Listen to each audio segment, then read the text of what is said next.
Hello students, good morning. Hope you all are fine and safe at home. We have been discussing with the chapter electricity, and after a long time, after the autumn holidays, we haven't met. So today we will be moving to a new topic in that chapter, that is heating effect of electric current. Okay, heating effect of electric current.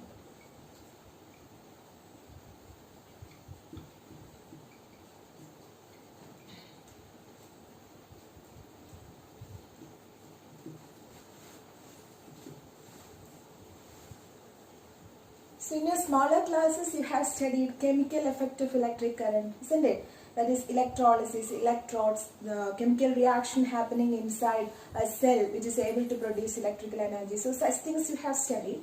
Then moving to magnetic effects of electric current, you have studied a little bit in your smaller classes, but still in the next chapter we will be discussing it in detail.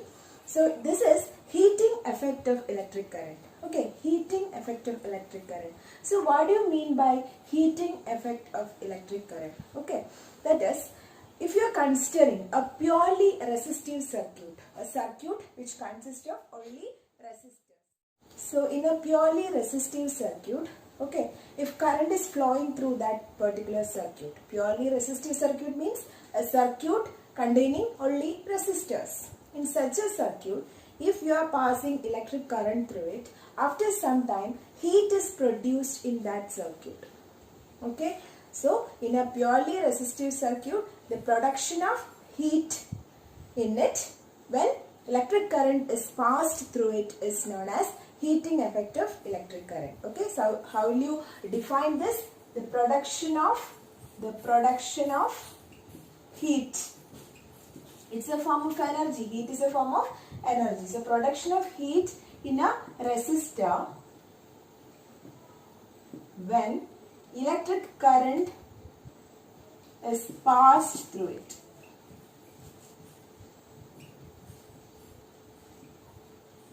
So this is called what? Heating effect. I will explain it. That is, if I am considering a circuit like this. So this is a resistor only circuit which is connected to a battery or a cell and then a key. Okay, now when this particular key is on or when the switch is on, what will happen? The current starts to flow, isn't it? How the current starts to flow, you already studied. When there is a potential difference, the current starts to flow. And what do you mean by current? Current means the movement of electrons or the movement of charges. These are all basic things you know. So anyway, here when this particular potential difference, there is a potential difference, what will happen? The electrons will start to move from which terminal to which terminal? As negative terminal to positive terminal, the electrons will start to move and the current is generated, isn't it? Now during that movement of the electrons should possess an energy. What is that energy? We have studied the energy possessed by the particles in motion is which energy? Kinetic energy, isn't it? The electrons are possessing an energy called kinetic energy, isn't it? Now, when the electrons are moving, we are considering a conductor, right? So, conductor consists of electrons and electrons are moving when we apply a potential difference. So, when these electrons are moving, the electrons has a tendency to collide each other, isn't it? Or with the walls of that conductor, it will collide or it will collide themselves. In such a way, collision happens. And during that collision, they are fast moving electrons, right? They are possessing kinetic energy because of the movement, and that energy gets converted to which energy? During their collision, that particular kinetic energy gets converted to heat energy. Clear? So you have studied energy cannot be created nor be destroyed. It can only be transformed from one form to another, isn't it? So here also what is happening is when we are placing a conductor and when we are connecting it to a cell, the cell will provide the necessary potential difference, and with this potential difference the electrons will move from negative terminal to positive terminal. During the movement of electrons will have a tendency, surely they will collide each other. will they move in a straight line? No, they will collide each other. They will collide with the walls of the conductor. Like that, there will be collision. And because of this collision, the kinetic energy is the energy possessed by the electrons in motion. So this particular kinetic energy gets converted to which energy? Heat energy. So you know that by rubbing itself, heat is produced. Like that, during collision, heat is produced. So this method of producing heat in a purely resistive circuit is known as what? Heating effect. Okay. Now you have so many examples, like the best example is electric iron. The iron box that we are using in our home. You know, it is a purely resistive circuit. So when you are connecting to a plug or something, when you are allowing the current to pass through it, this current is in the form of what? Heat. A little bit is in the form of heat, and that is called the heating effect. Like that, you can say so many examples like electric oven, isn't it? Electric heater, electric bulb. These are all examples for heating effect of electric current. Okay. So while we are discussing the heating effect of electric current, we have to mainly focus on a very important law based on this heating, and that law is Joule's law of heating. Understand? Joule's law of heating. So what all things we discussed so far? First is heating effect of electric current. So heating effect of electric current means the production of heat in a resistor when the electric current is passed through it. Clear? The production of heat in a purely resistive circuit or in a resistor when electric current is passed through it is known as heating effect of electric current. Then the second cause of heating effect can be explained as how when we are applying a potential difference in a purely resistive circuit or in a conductor, electrons will start to flow, and as a result current is produced. During the movement or during the flow of electrons, there is a tendency of collision between the electrons as well as the electrons and the walls of the container, and due to this collision, the energy possessed by the electron is actually kinetic energy because of the movement, and this kinetic energy gets converted to which form? In the form of heat, and this is known as heating effect of electric current. Now we will move to Joule's law of heating. Okay, Joule's law of heating.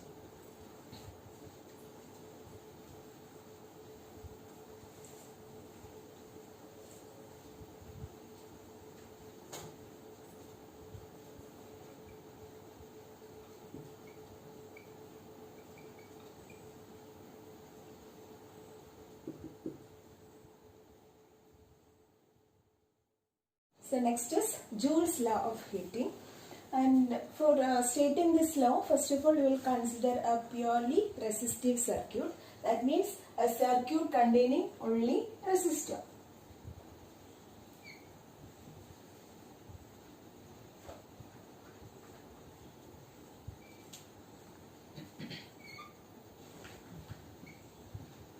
So this is a circuit containing only resistor. Clear? Now you know that when I switch on, this particular cell will offer a potential difference, isn't it? So because of that potential difference, what is potential difference? It is the work done to move a charge from one point to another. You know that. The work done to move a charge from one point to another. That is potential difference. So first of all, there is a movement of charge. You know that. And because of that movement of charge, current is produced, isn't it? So here also, first we will take an expression for the charge. We have studied. What is that? That is I into T, isn't it? Because I equals Q by T and Q equals I into T. So this is the expression for the charge which is moving throughout the circuit. Clear? Now, to move this charge from one point to another, a potential difference should be there, isn't it? So you know the expression for potential difference, that is V is equal to W by Q. That is the work done to move a charge from one point to another, isn't it? Now, from this expression, you can write W is equal to what? V into Q. Cross multiply. W is equal to V into Q. Now, instead of Q, I can write IT, isn't it? That is V, I, T. V is the potential difference, I is the current, and T is the what? Time. Okay, T is the time for which it flows. So this is our expression. Now you can see that there is an expression for work done. So you have studied work done is actually converted in the form of energy, because work is equal to what? Energy. In 9th standard you have studied that work, whatever work is doing, it is stored in the form of energy. For example, if you are stretching a rubber band, there you are doing a work, and that particular work is stored as the elastic potential energy in that rubber band. Isn't it like that? In every cases, whatever work we are doing, that work is stored in the form of energy. Okay. So here also there is a work. For what this work is used? This work is used to move the charge. Isn't it? Now you know that this is what? Resistor. What is the use of a resistor? Resistor always offers a resistance to the flow of current. So whatever current is flowing in this circuit, this resistance will offer a resistance. It will try to oppose, isn't it? That is what resistor doing. So against that resistance, to overcome that resistance, work has to be done. That means that particular electron should have a energy. Clear? You got it? So work has to be done, extra work has to be done to move the electron against the resistance offered by the resistor. Clear? And this work which is done to overcome the resistance is stored in the form of energy. Understand? And which energy? As it is heat energy. As I told, you know that we explained about heating effect. In that I explained that when these electrons are moving, there will be a resistance. While they are colliding each other, there will be a resistance. So to overcome the resistance means it has to produce what? A particular amount of energy, and energy is in the form of heat. Understand? So that is what here also we are mentioning. This work is equal to the heat energy produced in that resistor. So I can write, instead of W, I can write the expression H. Same only, because H is the heat energy. W is the work done. W is equal to what? H. Understand? So H is equal to VIT. Clear? Now, by Ohm's law, you know V is equal to IR. Isn't it? Very important expression. V is equal to I into R. So substituting the value here, you will get H equal to IR into IT. IR into IT. What is that? It is I square. So this is the expression for the heat energy produced in a resistor, and this equation is the what? Equation for Joule's law. So now we will move to the statement of Joule's law. How can you state the law? As per this equation, how can you state the law? As the heat produced in a resistor, the heat produced in a resistor is directly proportional to square of the current. Okay, square of the current, then directly proportional to resistance, and again directly proportional to the time for which the current is flowing in the resistor. Understand? So you can clearly see that when the resistance is increased, means more amount of heat is produced. So if you want to produce more amount of heat in a particular device, we have to use the material which is having higher resistance. So if it is having higher resistance means high amount of heat is produced, or large amount of heat energy is produced. Understand? Now if you are increasing the time, that means the current, there should be a current flow, and during that current flow only heat is produced. If you are increasing the time of current flow, more amount of current is flowing, it is taking more time, no? At that time, the heat energy produced will also be more. Clear? Again, it is directly proportional to square of the current. That means if you are using a 2 ampere current means 2 square. Okay, that much amount is directly proportional to the heat energy produced. So more amount of current we are supplying, or more amount of current is given to the circuit means more amount of heat is produced. So this is what Joule's law statement. How can you state the law? The heat produced in a resistor is directly proportional to square of the current.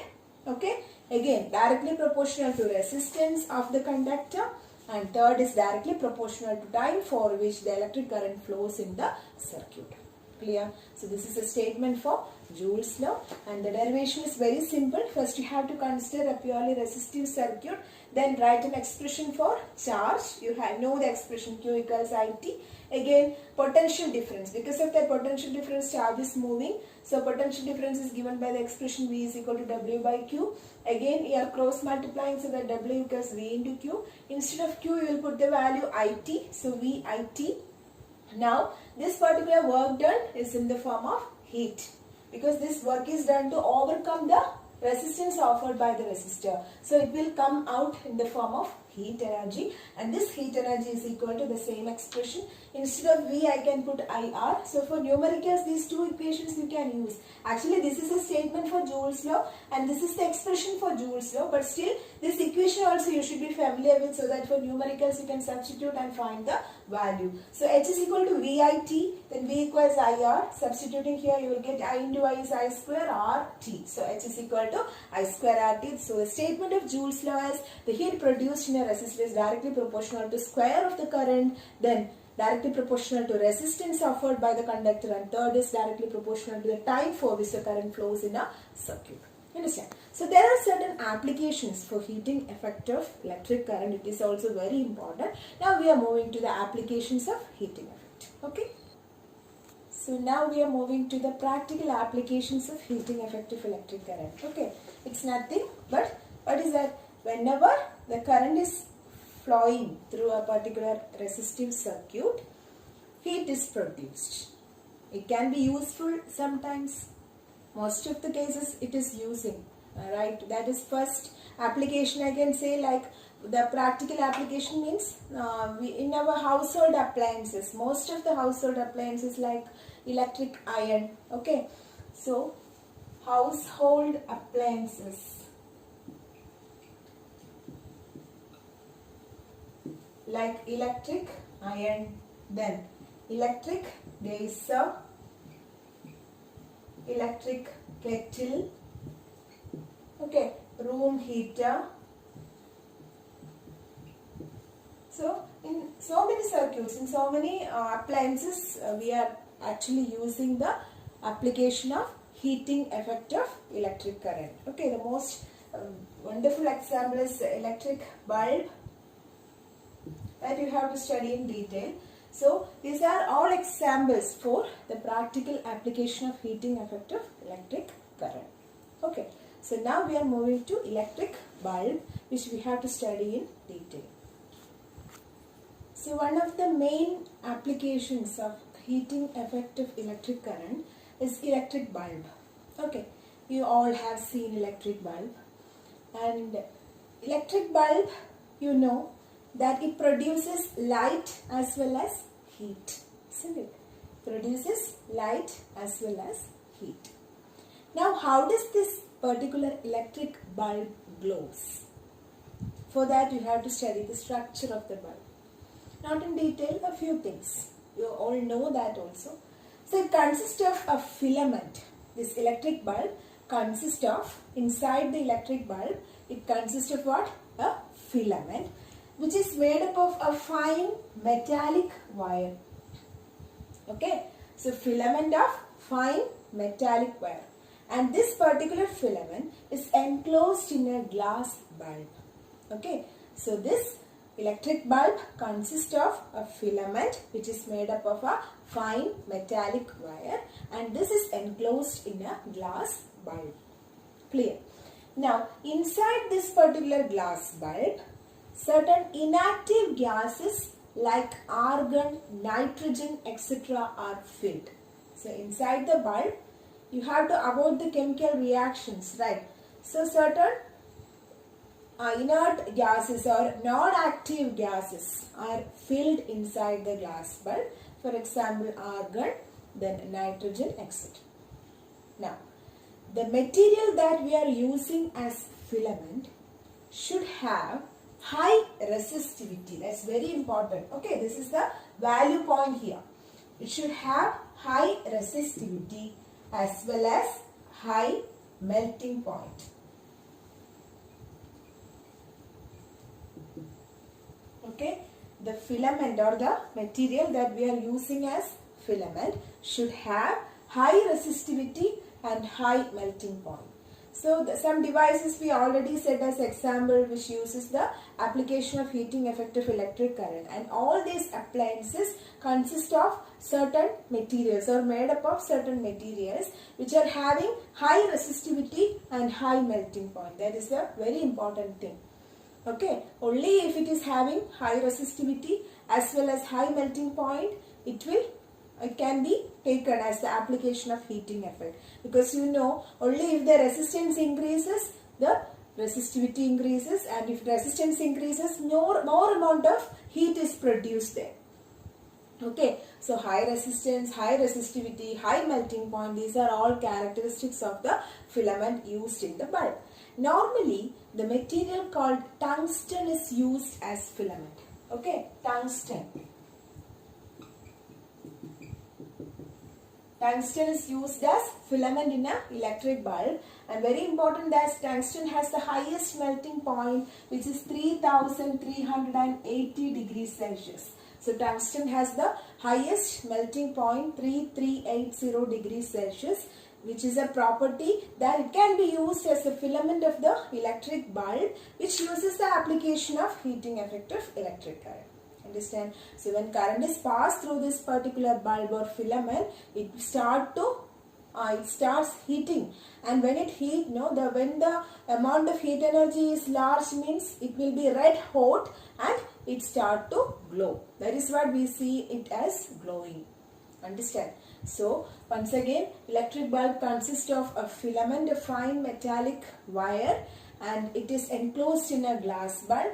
Inside the glass bulb, it is filled with certain inactive gases like argon, nitrogen, etc. Then this particular filament which we are using should have high resistivity and high melting point. Normally we are using tungsten as the filament. Important question. Okay, filament in the electric bulb, and this particular tungsten has a melting point of 3380 degrees Celsius. Okay, so when electric current is passed through the bulb, it starts to glow. How it starts to glow? Because it start to produce heat energy, and when the heat energy becomes higher, it will be red hot and it appears to glow. Next we are going to discuss another topic, that is safety fuse. Okay, you will study it in detail in the next chapter, but here I am just mentioning. So safety fuse or electric fuse is actually a safety device used in our homes. You know that. You may have seen that fuse wire. Sometimes it breaks and you may have tied it.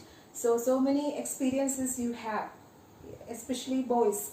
So electric fuse, or it is a safety device. Safety fuse is a safety measure used to protect the devices or protect the electrical appliances in our home from large currents. Understand? So actually in this fuse, in this safety fuse or in this electric fuse, we are using a material which is made up of tin and lead.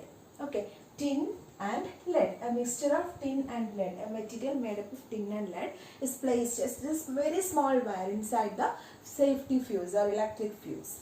So what is happening there is, this particular wire is having very low melting point, and also it is having high resistivity. So these are the two value points, that is, it is having high resistivity and low melting point. Okay, so low melting point in the sense, when large amount of current flows to that particular wire, it suddenly melt. Since it is having low melting point, the larger amount of current enters into that fuse. What will happen? The fuse will melt. And when the fuse melts, it breaks the circuit. Understand? If the fuse is melting and if it is breaking there, it will avoid the destruction of other appliances. Understand? So suppose there is a thunderstorm or lightning or something like that, huge rain, heavy rain. So in our home, so many devices, so many appliances are there, and each is having its individual fuse also. So sometimes you may have seen that, oh, our TV has gone or fan has gone. What is happening there actually? So the fuse, the large amount of current, when it is entering into that circuit, this circuit itself has a fuse which suddenly melt and breaks. So when it is suddenly melting and breaking, such a wire should have very low melting point so that it easily melts, it easily breaks. So when it breaks, it avoids further destruction. It avoids the flow of further current into the other electrical appliances. There it gets stopped. Understand? So it can be considered as what? It is a safety device. So whenever the amount of current exceeds a particular limit, the fuse wire protects from entering the current to other devices and destroying the devices. Understand? So it is also very important. Again, this thing we will discuss in the next chapter, magnetic effects of electric current. But just I mentioned here, because at this points there is low melting point and high resistivity, you should know that. So that is all about safety fuse. Okay. So today we have discussed mainly heating effect of electric current, then its applications, then one of the important law of heating effect, that is Joule's law, and electric fuse. So read the text thoroughly, go through the topics, and until we meet in the next class, bye. Thank you.